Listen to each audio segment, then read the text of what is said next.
right, Jeff, looking at centers, who you going with? I like the idea of saving some money and rolling with Jaxson Hayes at 5,400.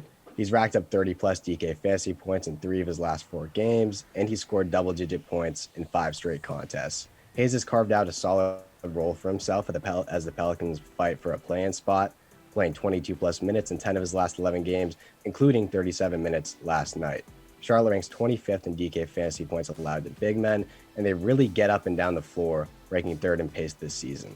Hayes is a rim-roaming big that thrives in high-paced situations, so I think he should stay hot tonight. All right, Matt, are you going to pay up for center?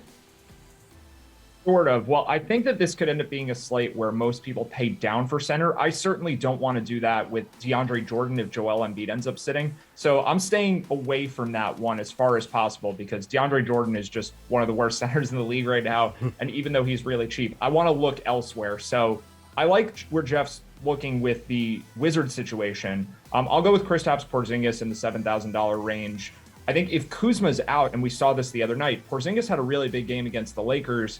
The minutes won't necessarily be any higher because I think the Wizards are a little bit worried about Porzingis' health. They want to save him for next year. The playoffs are a bit of a long shot right now, but the usage without Kuzma, who just loves to shoot the ball and just has the ball in his hands most of the game, the usage has to go up if Kuzma's not there. So really good spot against the Rockets either way, but if you take Kuzma out of there, I think KP does a lot for fantasy purposes tonight.